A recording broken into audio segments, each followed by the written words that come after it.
Lovelies, welcome back to the channel. If you're new here, hello, welcome. My name is Kate. Here in this channel, we do mom life together. We talk about parenting, systems and routines, things that make motherhood easier, taking care of your family and your home. I'm also a foster, hopeful, adoptive mama, so we talk a lot about foster care and adoption as well. I believe living a life of purpose and intention is so important. There's power and purpose in living a purposeful motherhood, so we talk about that. So if any of that type of content interests you, I would love to have you subscribe, join the community. It's an awesome group here, and we have great connections in the comments and beyond, so I would love to have you subscribe if you're interested. So today's video is just going to be a little bit of the update, a 2018 recap and update. I'm not going to do like getting into goals or anything like that. That'll be for another video, but you may have noticed I kind of dropped off the face of the earth as far as my YouTube and creating content in the last little bit. Just wanted to start by expressing my gratitude to all of you. I just want to thank you from the bottom of my heart for giving me a platform to create content that I enjoy, that fuels my creativity, that connects with you. I think it's so important to connect with other mamas, other people who are on similar life journeys. Just thank you for giving me the opportunity to create, document, and express myself. I appreciate all of you guys so much. 2018 was a wonderful year, and I hit 5,000 subscribers, which I think is awesome. For me, it's not about the numbers. I have no aspirations to be like some huge YouTuber, but I really want to connect with like-minded people. I hope you guys are all having a great 2019 so far, getting fired up about goals, reflecting on the last year, how can you improve yourself this year. As long as you're making progress to where you want to be and what you want to do, then you're doing awesome. Don't be too hard on yourself if you failed goals. Again, save that for another video. I know a lot of you are foster parents that follow, so just expecting new changes to your family, or saying goodbye, saying new hellos, maybe implementing some systems and rhythms to make things a little bit easier. I know for me, when I became a foster parent, that's kind of when I really lost myself to motherhood, and I've been on a journey to find myself again. I have a lot of awesome content coming your way soon, just how to make motherhood easier, some foster care stuff, intentional life stuff, all the stuff that I like to talk about. There's a lot of cool stuff coming your way. Before I get into my update specifically, I want you to go to the comments down below and give me a little update. I love connecting with you guys so much. Let me know what's going on in your family and, your personal life, your business life, anything you want to share.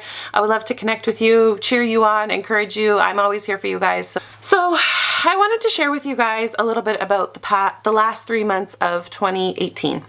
As you know, I'm a foster parent, and foster parenting sometimes can be really hard. And I mean like harder than normal hard, because foster parenting just on the daily is not the easiest thing.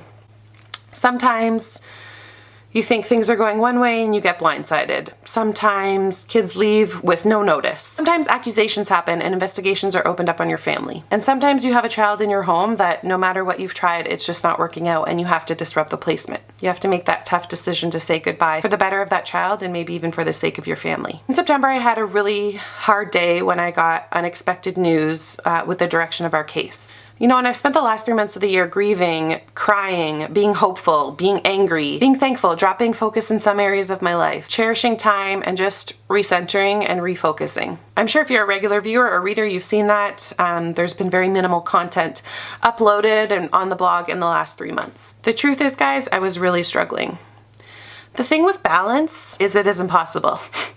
Circumstances change, things happen that are out of your control, and no matter how organized and dedicated you are as a mother, as a businesswoman, as an entrepreneur, as an employee, or any other endeavor in your life, sometimes things just need to take precedence over others, and you need to put down some balls or put down some plates in order to balance the ones that really need your focus at that time. You have to let those other plates drop. Not smash, but just, gently lay them down for a period of your life, so you can give extra attention to those plates or those balls that really need you.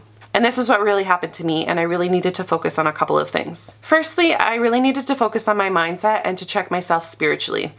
When this bad day that I had, I was really upset with myself about how angry I was about the situation, and I just didn't feel like that was a Christ-like way to respond. And I know it's okay to feel hurt and get angry, but I felt like I was living in that place for too long. I was finding my reactions to what happened to me not godly. I was hurt, acting out of anger, and honestly just feeling a bit bitter. I was losing my sense of joy in this process. For us, we're coming up on 4 years since we made that first phone call to adopt a child from the foster care system. And for the most part, yes, we've said goodbyes. There's been some hard goodbyes, and there's been some joyful goodbyes, and there's been some beautiful family reunifications, and there's been some situations where I'm like, oh, why are they sending that child home? But for the most part, I've had joy in the process, and just with what happened, I was really like losing joy in the process, and I hated that because that's not who I am. I don't mean to say that you have to be joyful or you should be joyful when things seem like they're falling apart, but I want to inspire you to not focus on the hard, because everything about foster parenting is hard. Try to find the joy, try to find the purpose, and try to find the lesson. Whenever something bad happens to you, there's always a lesson and there's always a reason for it. So just try and focus on the lesson and the reason and not focus on the hurt, the anger, the resentment, the bitterness. As humans, we are unstoppable forces when we put our minds to something. So for me, I just had to kind of drop off with the content because I really needed some time to just recenter, refocus, and just kind of start fresh and just build myself back up and put those pieces of my broken heart back together. I also really needed to put extra focus into my husband and my children. Play more games, read more books, have more snuggles, do more fun things with them. After all, family and relationships are the most important part of our life. So sorry guys, and thank you for sticking around. I really appreciate it. I've gotten so many messages from you guys, and I can't even tell how thankful and grateful I am for your kindness and your sweet words, and you guys are just awesome. I spent the first week of the new year just reorganizing my priorities, my thoughts, and getting things organized so I can produce the content that I want to, that makes me happy, that fills my bucket, but that you guys also want to see as well. I really want to make sure I carve out that time to do projects that I love, that fill me up, that bring me joy. I think that's so important as a mom. I think it's so easy to get lost in just momming all day, especially if you're a stay-at-home mom or a work-at-home mom and you're with your kids all the time. It's really easy to lose that part of you. So I just really wanted to make sure I carved that time out. I have more news to come on the projects that I'm working on. Again, I just want to encourage you that sometimes it's okay to let other plates sit on the floor so that you can really prioritize other ones. We put so much stress and pressure on ourselves, especially in this day and age of social media, to have all of those things perfectly lined up. That's just not reality, and that will lead to stress and anxiety and breakdowns. And it's just so important to just know when you need to take that plate and set it down and say, I'm not forgetting about you. I just need to work on these other plates right now. It's totally fine, normal, and an absolute necessity. So let's talk about some family updates next. I pre-filmed this video so you're actually seeing it while I am in sunny, beautiful Nicaragua, the land of lakes and volcanoes. We're on our first missions trip with our children, visiting ministries, organizations, and just seeing what commitments we can make to be more involved. If you haven't watched some of my other videos, just a quick recap about Nicaragua and why it's so important to us. I have been on 4 missions trips there, and my husband has been on 8 or more, and we just fell in love with the country and the people, and it's just somewhere that we've always felt connected to. And I haven't been since before I had children, and Lilia is going to be turning 7 actually while we're there. So I'm just so excited. It's been since 2011, right? Yeah, it's been since 2011 that I've been there. So I'm super excited to go and to be there. Like I said, you're seeing this while I'm there. And if you follow me on Instagram, you'll see little clips of our trip. We won't have access to Wi-Fi all of the time and internet all the time, but I want to share it with you because I love it so much. My husband and I really want to make a commitment to help better the people there and better the lives there. The secret to living is giving, and I 100% agree with that, and I want to find things and organizations that I'm really passionate about supporting and getting involved in. So yeah, I'm really excited about what this trip might open up for us as far as how we can be more involved and how we can help the people of Nicaragua. They had a really difficult political situation starting in April. Many people were killed. They're trying to overturn their government. And there's still like travel warnings, advisories not to go for any unnecessary travel, and this is not necessary. But we feel safe going. We have friends there. We've been in contact with people, and we do feel safe going. But still, it is politically unstable right now, so I just ask for your prayers for safety while we are there. We are gone for 15 days. I'm just so excited to be back in a country that feels like a second home to me. You know, it just fills my heart to see some old friends that I haven't seen in years, and they're just so joyful and happy, and it really don't have much. They're very poor and needy people overall. Obviously, there's some people that have money in the country, but they're just, you know, so filled with joy and so filled with the Spirit, and I just love being around them. I will do an update about how I felt about our safety when I return before I say, you know, go there. But they really could use the tourism dollars. A lot of people, it's really affected a lot of people, and jobs and hotels and just a lot of things in the tourism industry has shut down because there's just no people coming. So I'm excited to share with you guys this beautiful country. I'll be doing a lot of filming while I'm there. There'll definitely be a Nicaragua family trip vlog and maybe just highlighting some of the organizations that we go and visit. I'm super excited to take the kids. For us, taking them there is really, really important so that they, A, don't grow up entitled, because it's so easy to do that when you live in Canada, in the US, and the UK, where we have everything available to us so easily and so readily. And even if you're considered poor here, you are still way richer than most of the world. So it's really important for me to show that to my children. I'm also excited to show them the monkeys, the lizards that are everywhere, the rainforest, the ocean. They've been on a plane once when they were 1.5 and 3 to the Dominican for my friend's wedding, but they don't remember that. So I'm super excited just for the whole experience with the family. We can't take our foster daughter with us. She's going to a lovely lady for respite for 2 weeks, which I'm super sad about, but also like I feel peace about, because I met with the lady, she's met her, you know, we went over for a little play date. She is just wonderful and lovely, and you know, I trust her, and she's gonna let us FaceTime and all of that. So as much as we're like super sad to leave her, we feel good about where she is. Never used respite before, it's my first time, but I'll let you guys know how that experience goes as well. Oh, let's talk about the girls a little bit. Lilia, like I said, is turning 7 while we're in Nicaragua, and Marissa will be 6 this summer, and I feel like I'm losing that little girl stage. Of course, I still have it with my little foster love, but my girls are just getting so big, and they're just, you know, it's just so awesome to see their personalities. Like, they're just turning into people that you can have like real conversations with, and they really understand things, and they're asking so many questions, and I just, you know, I love the little stage, but this is a pretty awesome age, especially Lilia, like 6 turning 7. I've just seen a huge difference this year in, you know, the questions she asks and the things she understands, and she's like my little bestie. I love her so much. Obviously both of them, but they're so cute. Marissa is just like, she's still like really cuddly and wants her mama.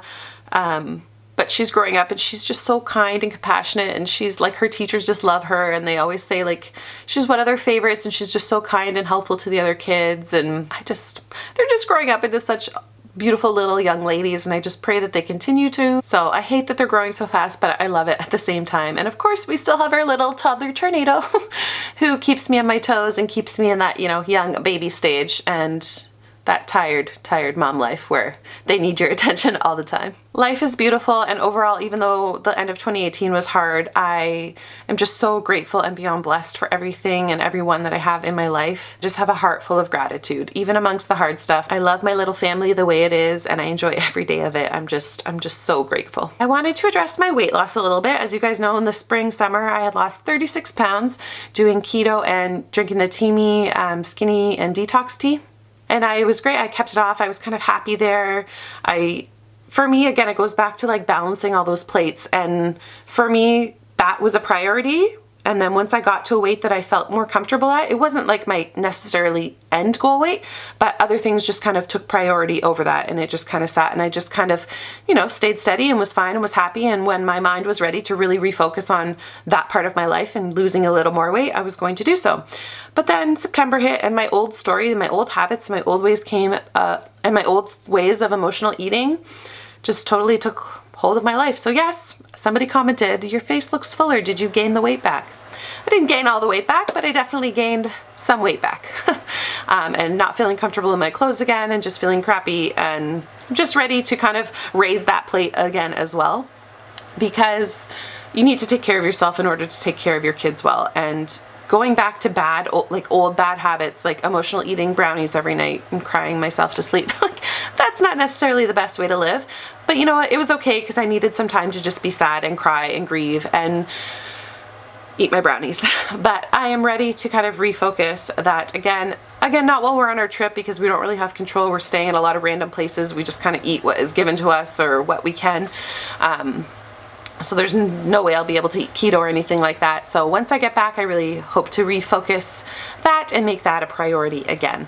But yes, to the couple people that commented, I have gained weight, and you know what? I'm okay with it. Whatever. It is what it is. I am somebody that has to work really hard to stay at a consistent weight. I'm the type of person that eats one piece of pizza and will gain 6 pounds the next day. That's just my body. I gain weight really easily, and it's not easy for me to lose it. Keto and the teamy tea was the easiest way for me to lose it, so I do plan on going back to that, just to kind of reset me and get me refocused and working on that and getting back to the gym regularly. I was going so consistently and regularly, and then September hit and I just didn't want to go anymore. So I've decided that that is no longer my story. I need to stop telling myself I'm an emotional eater, I'm an all or nothing person. Like, I need to change my story. No, I'm not.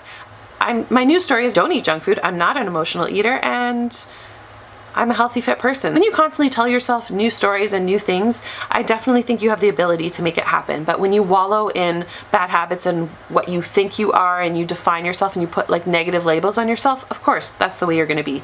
Your mind is really powerful and the words you say are really powerful. I wholeheartedly believe that, so I'm excited to see what February, March, April might bring as far as my fitness journey. But thank you for those who commented that my face looks fat. I deleted those comments because I don't like to see the negativity and I don't need to dwell on that. And whatever, I don't really care what your opinion is about my weight. Me, it's important that I'm a good steward of my body. As a Christian, I have been blessed with a body that is healthy. My camera keeps shutting off, so I feel like this is the universe telling me it's time to shut things down and stop blabbing on about myself. I'll do another video more focused on goals and what I did and didn't achieve in 2018 and what I hope to achieve in 2019, because I think setting goals is so important. You know, living with intention is so important. And I know a lot of you guys feel the same way, so I definitely want to share that with you in more videos, but this one is getting way too long already. I feel like I'm just blah, blah, blah, blah, blah. And I think I have so much energy because I started this new routine where I wake up at 5 a.m. and I'm loving it. I'm really trying to change from a night owl to an early bird. If you follow me on Instagram stories, you know what I'm talking about. But it just gives me so much more energy and I'm loving it. And that's one of my big goals, is becoming an early bird. Of 2018, the two goals that I really crushed were, one, I really wanted to grow in my walk with Jesus and just really focus on spending time in the Word every day. I was very often letting the excuse of I'm a busy mom take me away from spending time with the Lord, and that's just not an excuse as a Christian. So that I can proudly say that I really accomplished in 2018, and just when I thought I was doing well, God was like, no, I know you need me even more. And then that thing happened in September where life got kind of crazy in our foster care journey, where God just really brought me close to Him because I had nowhere to go but Him.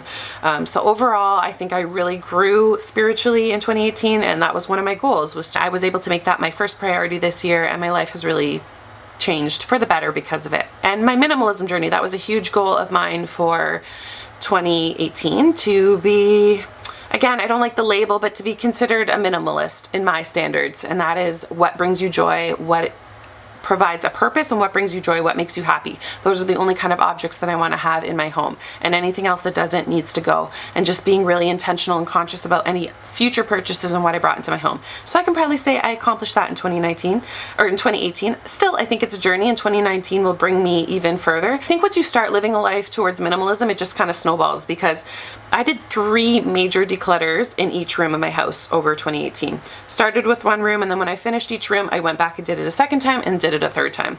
So if you're looking to minimize your life, your possessions, your earthly things, that at the end of the day are just things, they're just stuff, it's not what's really important. If you're looking to go on a minimalism journey yourself, that's how I suggest you start. I did kind of the Marie Kondo method, but I did it room by room, not necessarily category by category. The life-changing magic of tidying up. Read the book, did the Pinterest like sheets or whatever, and for me, category by category didn't work because I wasn't organized enough to the point where like I knew where all my books were. They were all in different rooms. So for me to take clothes, obviously was pretty easy to do that as a category, but like papers, I needed to do room by room and then organize room by room into category and put all those categories into specific spots, so then I could go category by category. So if you were like me, I really struggled with consumerism, retail therapy, and just purchasing more and bringing things into my home that I really didn't need, that I had a quick want for and I impulsively bought. If you are like I was and you're looking to really minimize and find more purpose in your motherhood and find more, time to free up to do the things that you really want to do and not feel like you're constantly cleaning up, that's how I suggest you do it, is to go room by room first, then go category by category. I definitely suggest her book. I'll leave it linked down below. You can also watch her on Netflix. I binge watched it the first day it came out as I organized all my photographs. I am 10 years behind in organizing photographs because, you know, when you're a first time mom and you take like 17 pictures of like just tiny little facial variations, I don't need 17. Like I did that day in, day out. So with Lilia, I literally have like, I can't even show you in this camera, a huge stack of photos. So I've organized them all into categories now and the albums I want to put them in. So now I need to have a friend come over. She's going to help me be decisive about what's not the best picture because they're my kids. So of course I want to keep everyone, but there's no way I need 17 shots of the same thing day in and day out over and over and over because I did that for my kids. And then all the pictures of our foster kids. So I'm really trying to minimize. I don't want to print photos anymore. I want to go to complete digital copies, but I feel like it's wasteful to rescan all the photos that I've already printed and get rid of the albums that I already have. I mean, I've gotten rid of a lot of albums. I think I donated like 8 albums when I did this as I was watching Marie Kondo. I like the idea of doing like a yearbook, a family yearbook, now that the kids are a bit older. Of course, if we have any new children, like the first year is the big thing for me. I make big scrapbooks and write letters to them each month. Like that's important to me. Yeah. Anyways, I'm blabbing on and on and on. I just want to say that was a huge goal of mine that I accomplished, and I still have goals around organization, and it's just about getting a little more organized and minimal in 2019, but I don't feel overwhelmed anymore. I feel like I'm on top of things for the most part. I can keep my house clean. I mean, I have an 18-month-old right now who literally just takes everything out of every single cupboard and closet and surface and loves to throw stuff and break stuff and smash stuff and get into the dishwasher and get into the cupboards, and she's just, whew, she's a lot, that little love of mine. So even with the minimal stuff, I'm constantly cleaning up after her, but I don't feel overwhelmed. It's where before I felt like I just didn't know where to put things and how to organize things. And now I have empty cupboards, and I love the feeling of having empty cupboards. Like I don't need to have every cupboard filled. And it's not like I live in a huge house, but she can use the cupboards to play in now because she loves to do that because they're empty. So anyways, enough about that. I'll link my minimalist journey playlist in the description box if you are interested in that. I think you've heard enough of me blabbing today, so I'm going to end it here. This is a long video, so sorry about that, guys. But thank you so much for being here. I appreciate it so much from the bottom of my heart. If you like this video, please give it a thumbs up. It helps me to connect and reach other like-minded mamas. Subscribe if you're new. I would love to have you join the community. You just hit that red button down below and hit the little bell beside it for notifications. And I will see you guys on the next video. Love you. Bye.